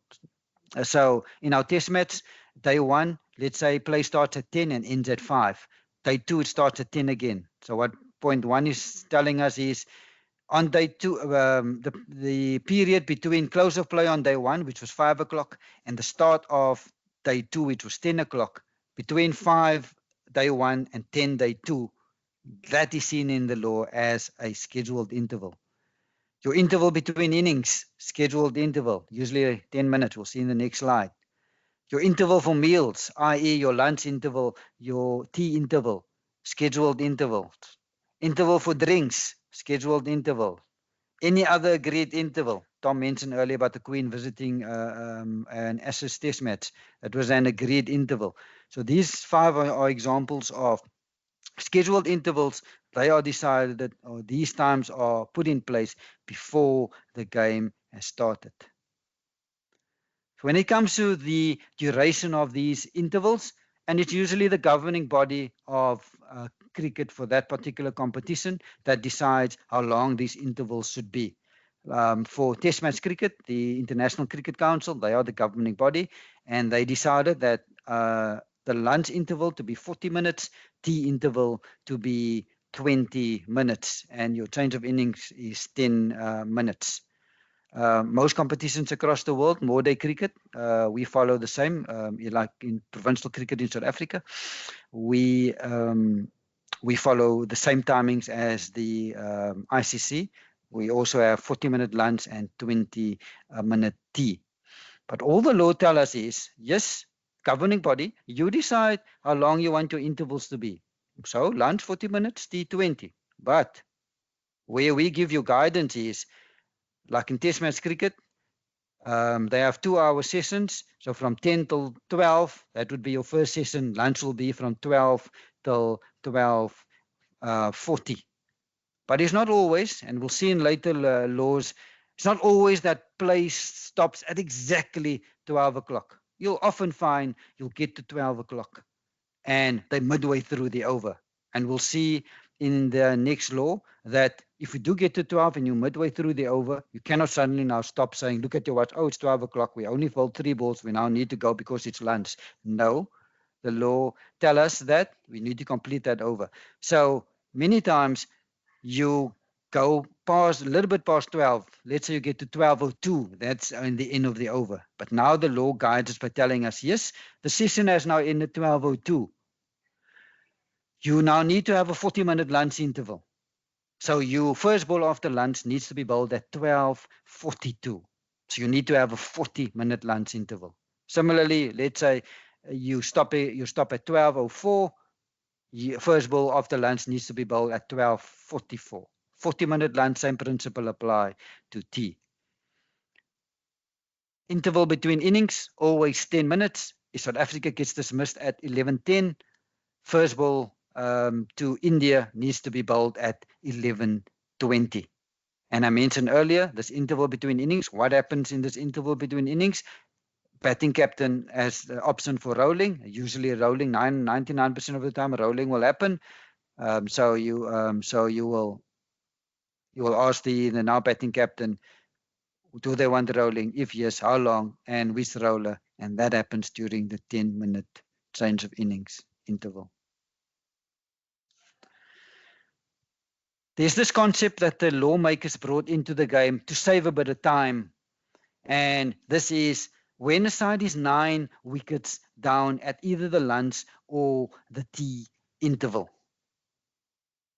So this is a time-saving mechanism. Over the years, they've picked up, and no disrespect to the number 10 and 11 batters, but they've seen, and there's quite lots of stats that prove your number 10 and 11 don't usually bat for too long.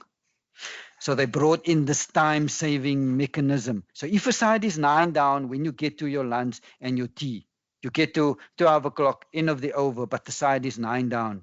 So now to save a bit of time, the law tells us, don't take, I'll use just lunch as an example, but the same principle would apply to tea. So you get to lunch, it is 12 o'clock, side is 9 down. Don't take lunch.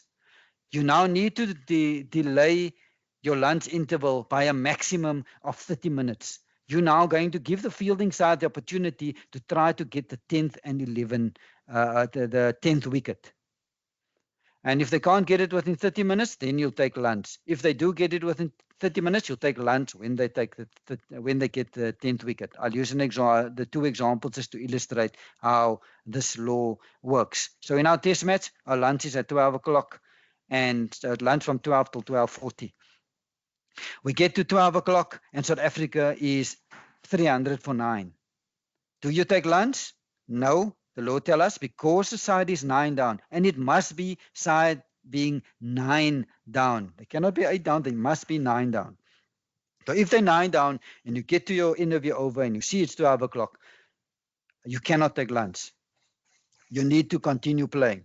So now the law tells us, you give the fielding side the opportunity to try to take the 10th wicket. So in example 1, let's say they take the 10th wicket at 12:10. Now you'll take lunch at 12:10. So our lunch will be from 12:10 until when? Yes, 40 minutes later. So first ball after lunch needs to be bowled at 12:50.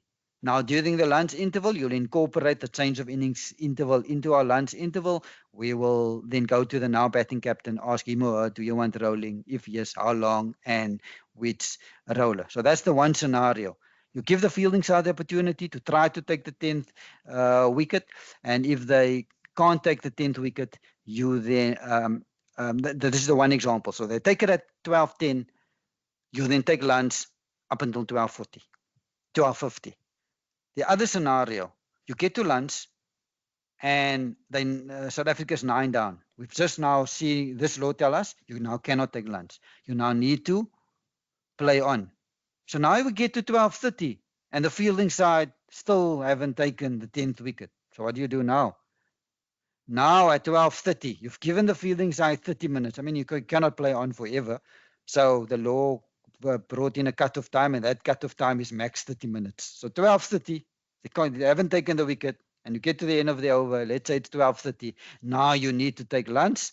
Lunch will then now be from 12:30, and the first ball after lunch needs to be bowled 40 minutes later, which is 12:10. When it comes to your interval for drinks, all the law tells us, it guides us. Drinks interval not to exceed 5 minutes. Usually in test match cricket is 4 minutes. At provincial level in South Africa, it is also 4 minutes.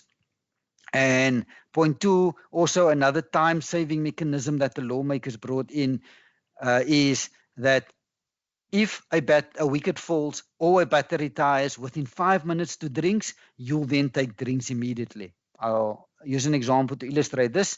In our test match, 2-hour session, so drinks is smack bang in the middle, 11 o'clock. So drinks will be from 11 until 11:04. So at 10:57, a wicket falls. What happens? With 3 minutes to drinks, the law now tells us is we will take drinks immediately from 10:57 till 11:01. Why are we taking drinks at 10:57?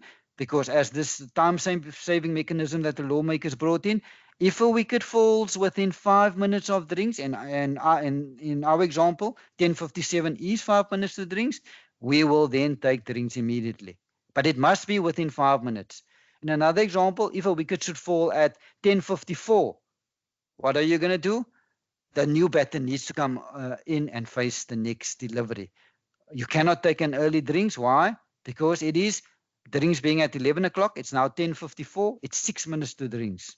Because it's 6 minutes, and the law tells us it's only when a wicket falls or a batter retires within 5 minutes.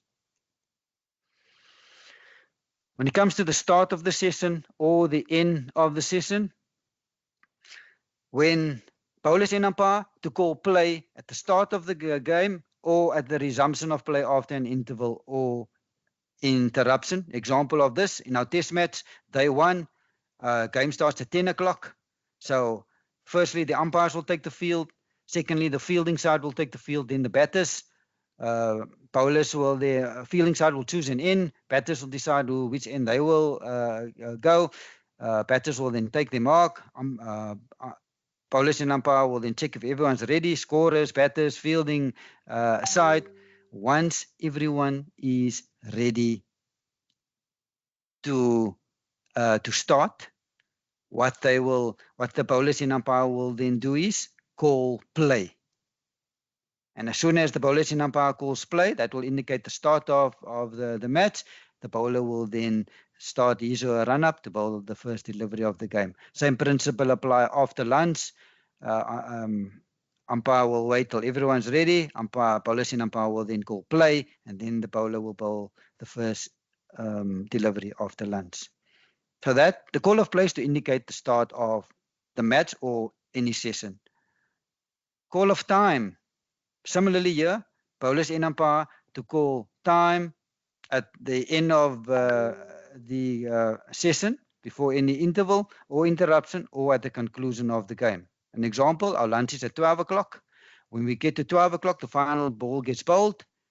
The bowlers and umpire now needs to call over, time, and lunch. Removal of bails. After you've called time, you need to remove the bails from both wickets. So in my example, where we get to 12 o'clock, final ball gets bowled. Bowlers and umpire now needs to call over, time, and lunch. Now the law guides us by telling us now, after calling time, everyone will now leave the field to go and enjoy lunch. But umpires now needs to remove the bails from both ends. So the bowlers and umpire needs to remove the bails from the bowler's end, and the striker's end needs to go to to remove the bails from the striker's end.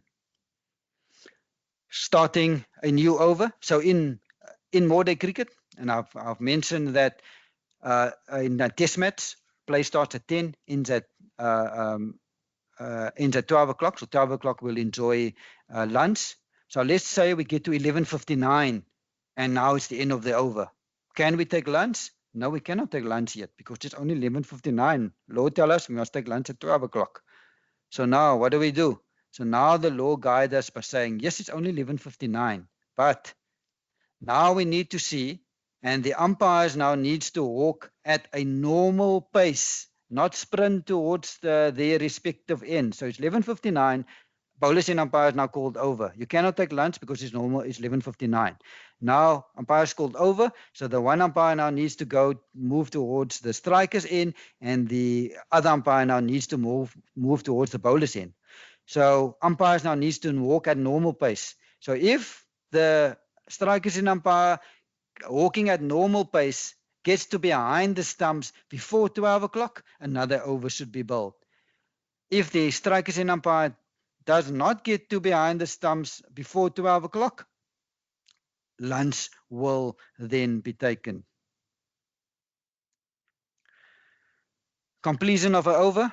I've mentioned this earlier. If you get to, if our lunch is at 12 o'clock, and I use lunch as an example, but same principle would apply to tea. So if you've reached lunchtime and you midway through the over, so you've reached 12 o'clock, you've only bowled 4 balls, law tells us you need to complete the over. You cannot take lunch You need to first complete the over, then take your lunch interval. There is an exception. What is that exception? If a wicket for a batter is dismissed, or a batter retires, or players needs to leave the field, and this is when there's less than 3 minutes remaining before the agreed time for the next interval, then you'll take your lunch immediately. I'll use an example to illustrate this. It's now lunch is at 12 o'clock. At 11:58, a batter gets dismissed off the third ball of the over. What do? Law guides us, law tells us, if a wicket falls when there's less than 3 minutes to go to lunch, you need to take lunch immediately. So because 11:58 is less than 3 minutes to go to lunch, you need to take lunch immediately. So you took lunch at 11:58. When must that first ball be bowled after lunch? Yes, correct. It is 40 minutes later. So first ball after lunch needs to be bowled at 12:38, exactly 40 minutes later. Law 13 covers the innings. So in more day cricket, or especially test match cricket, that spans over 5 days and 2 innings per side. So the law allows for games in more day cricket to be played over 2 innings. It can also be played over 1 innings, depending on the agreement before the match or the playing conditions for that particular competition. So for test match cricket or provincial cricket in South Africa, it gets played over 2 innings per side. But the law allows for a game to be played over 1 innings, more day cricket to be played over 1 innings. Allows for that. But most more day cricket gets played over 2 innings. Then the law also allows to limit any innings to a number of overs, or we'll say late, or to a specific period of time. The law is a bit flexible here. In test match cricket, there's no limitation. You can bat for in terms of overs, how long you want in both innings, and in terms of timings. In provincial cricket in South Africa, yes, also no limitations on both innings. But there are competitions across the world, like we had it in the Western Province Cricket Association, when we still played two-day cricket a few years ago. There, the playing conditions stated that in the first innings, a max of 60 overs per side. So they put a limitation on the amount of overs that each team can face in the first innings. In the second innings, there was no limitation. You can bat how long in terms of overs and time. But in the first innings, there was a max of 60 per innings in the first innings per side. And also in terms of timings, the law also allowed for timings. If you do decide, let's say, your first innings, you can only bat for 3 hours. So once 3 hours is done, your innings is at end, and now the other side needs to come in and bat 3 hours in their first innings. The law is flexible as long as these arrangements are made before the game starts. So law just guides us further by just saying, so if there is an in a 1 innings match and you do decide to put an agreement in place in terms of overs, in terms of time, it needs to be a similar agreement to both innings. You cannot have in a 1 innings match, one side batting for 70 overs and the other side only for 50. It needs to be either 70 for both, as long as it's the same. In a 2 innings match, the law in point 1, it allows for you, point 2, sorry, it allows for agreements to be made to limit your first or your second innings or both. So if you do have such agreement in place, those agreements to apply either if it was the first innings to both first innings or in the second innings, whatever the agreement was. Also, law wants innings to be taken alternately, meaning India goes into bat in their first innings. When they get dismissed, South Africa needs to go bat in their second innings, then India again, and then South Africa again. There are exceptions. Law 14, which we're going to cover later, when there is a follow-on or when there is a forfeiture of an innings.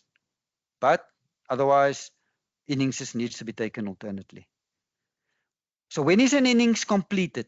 According to the laws, an innings is completed when the side is all out, No more batters to come in. Side is all out. 10 wickets gets taken. Innings is completed. At the fall of a wicket or a batter retires, there's still balls to be bowled, but there's no batters available to come in. As soon as a captain declares the innings closed, completed innings. Captain forfeits the innings, completed innings.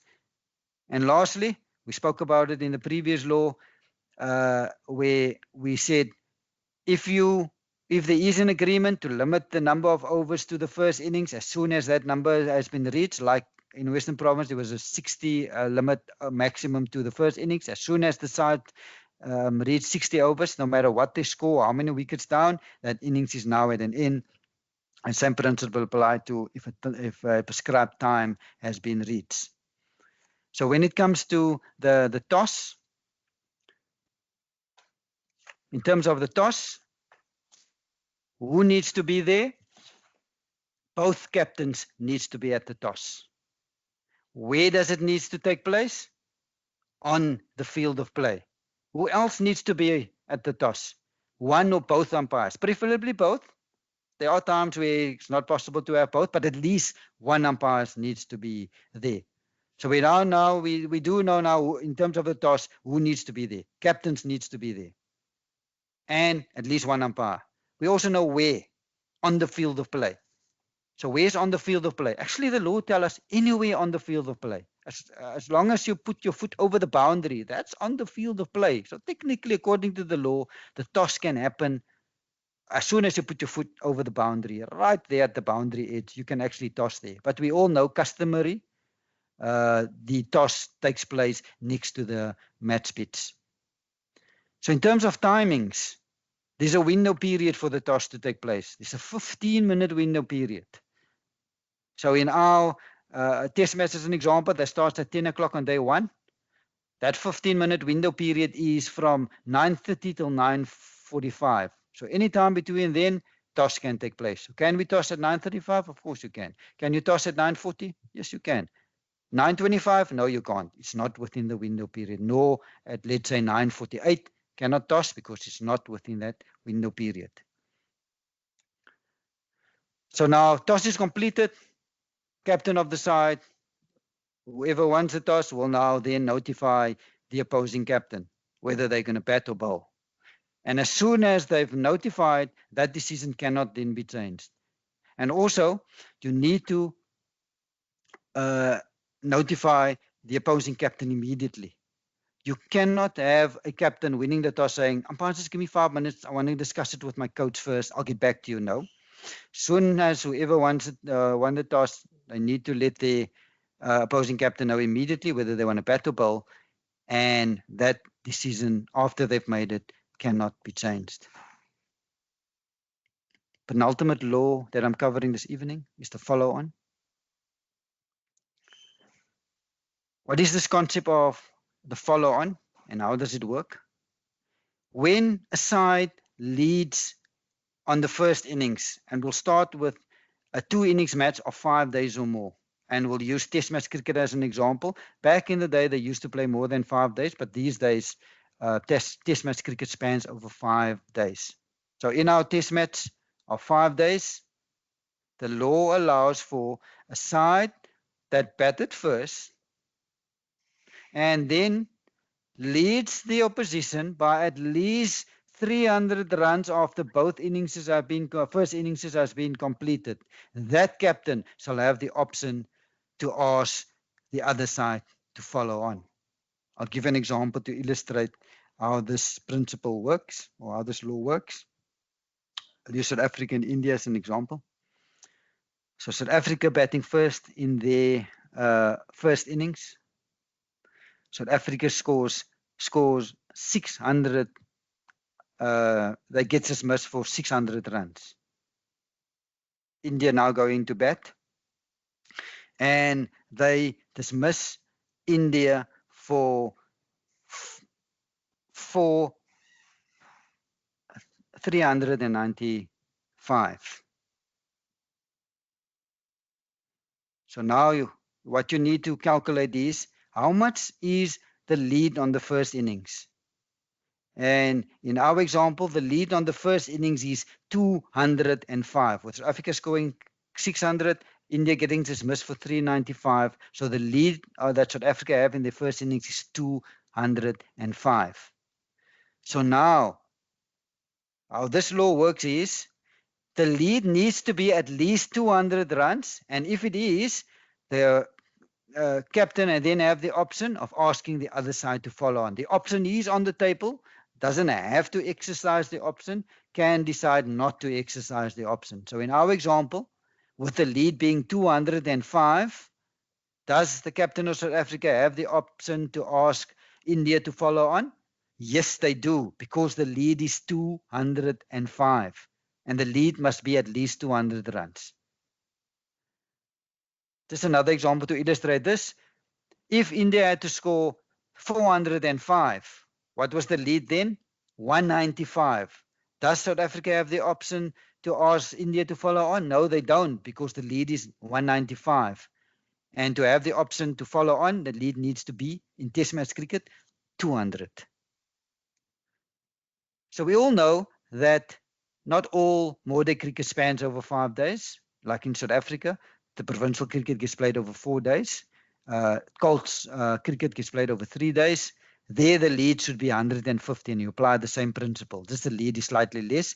Instead of 200, like in 5-day cricket, it's 150. 100 runs in a 2-day match and 75 runs in a 1-day match. And this 1-day match does not refer to white ball cricket or limited over cricket. You sometimes find, especially in schools cricket, where they do play 2 innings per side in a single day. There's obviously certain limitations, like in terms of the overs that sides can face, but the point I'm just trying to make is you do find 2 innings matches being played in one single day. And there the lead should be 75 runs. I mentioned earlier that as soon as the opposing captain winning the toss, he or she needs to notify the opposing captain immediately. And once the decision has been made, that decision then cannot be changed afterwards. When the first day's play is lost, and the emphasis here is on it must be the first day's play that was lost. No play took place on the first day. Play wasn't called on the first play. Not a single ball was bowled on the first day. Now the law tells us if no play took place on the first day of our test match, day 1, not a single ball takes place, and we come back and we start on day 2, 10 o'clock. So first ball of the test match only gets bowled on day 2. We lost the whole of day 1. If that is the case, now when it comes to the follow-on lead, because this is now seen as a 4-day game, we saw in the previous slide, follow-on lead now needs to be, it's a 4-day game, 150 runs. It's not anymore 200 runs. But it must be the first day's play that was lost. You cannot have an example where in our test match, play starts on time on day 1. We have a full day on day 1. And day 2 gets rained out. Not a single ball gets bowled on day 2. And day 3, play starts at 10 o'clock again. So yes, we lost the full of day 2. And yes, this is technically now a 4-day game. But when it comes to the follow-on lead, it cannot now be 150. This still gets seen as a 5-day test match. So in terms of the follow-on lead, it must be 200 runs. The emphasis here on point 3 is it must be the first day's play that is lost for this clause to be activated.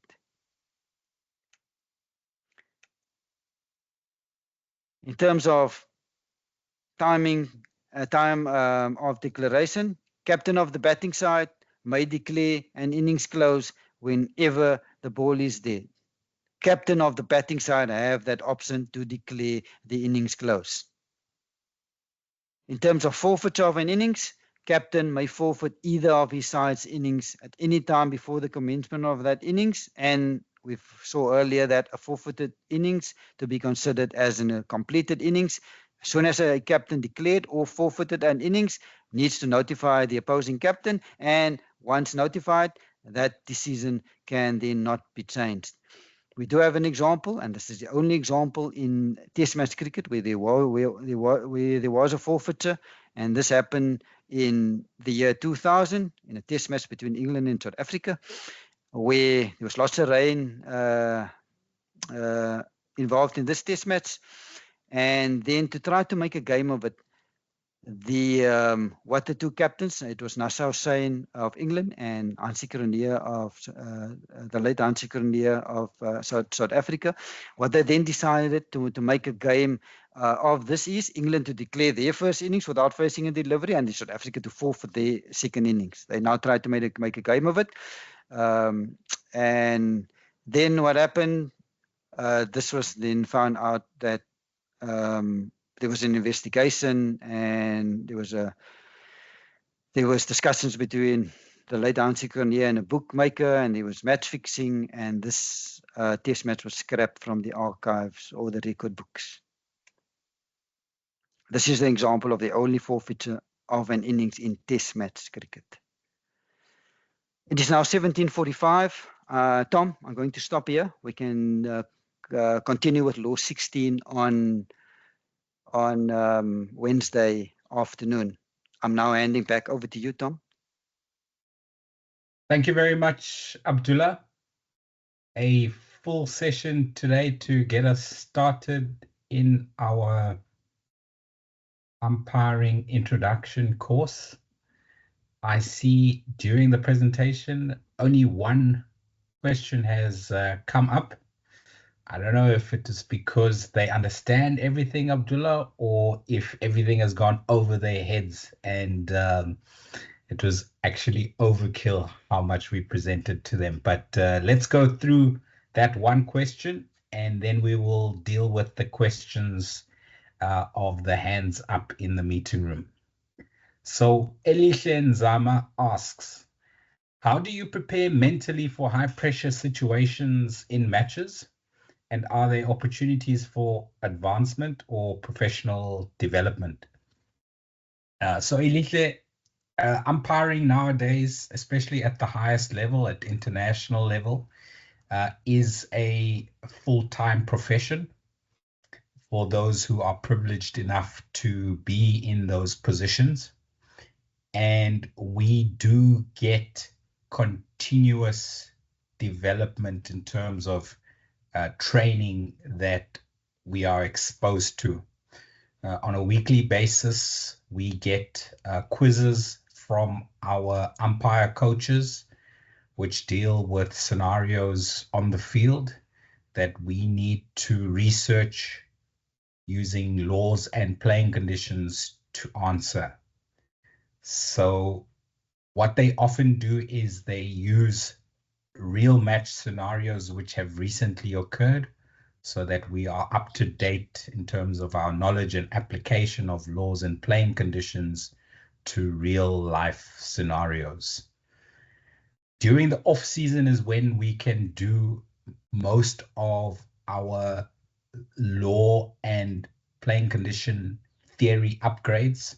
So that's why we at Western Province Cricket Umpires Association, we offer level 1, level 2, and level 3 courses online during the off-season months of April, May, June, and July. So do be sure to join us for those. In fact, as mentioned earlier, we'll be having a level 1 course in February next year. In terms of how to prepare yourself mentally for high pressure situations, there is no substitute for experience. The more you umpire, the more scenarios you find yourself involved with, and the better you will be able to handle those pressure situations in the future. We do have some training material to improve on the mental aspects of umpiring, and in fact, in our pre-season panel conference held in Stellenbosch in August this year, we had a mental coach who helped us with a few development areas, and we've got an app that we can use to help track and develop our mental strength. So there is that support offered to umpires at a certain level for us to use in preparation and also in development. Kalim Rademeyer asks, what is the required minimum ball size for a junior cricket game? Kalim, for under 13 cricket, they use in South Africa 135 gram balls. I don't know, Abdullah, if there are any balls smaller than 135 grams made and distributed in South Africa. 135 is the smallest that I have come across. Then we have a hand up in the meeting room. Rowan Beckwitz, I hope I've pronounced your surname correctly. Please unmute your microphone and switch on your camera if you so wish. The floor is yours to ask a question.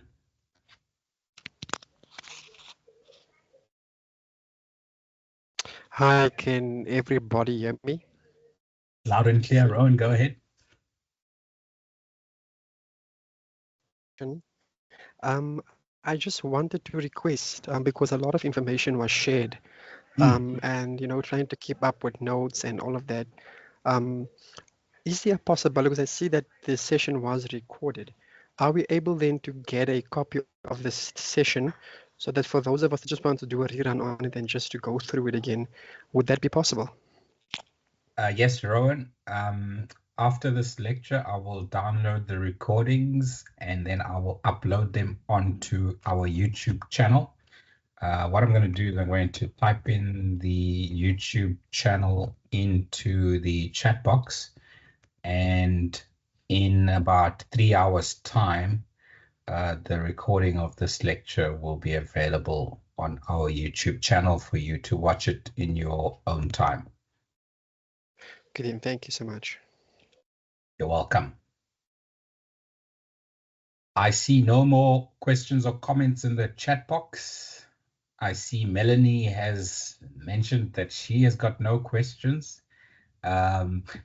Wednesday, we will reconvene once again at 3:30 South African time, and we will be having quiz questions during our presentation. So a lot more interaction to come in our lectures subsequent to this one.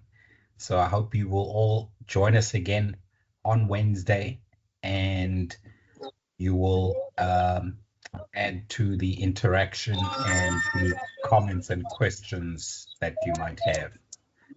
Thank you very much for joining us. We will see you on Wednesday, same time, same place, same meeting link on Microsoft Teams.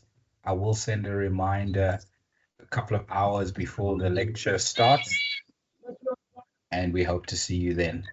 Have a good evening further. Thank you and goodbye.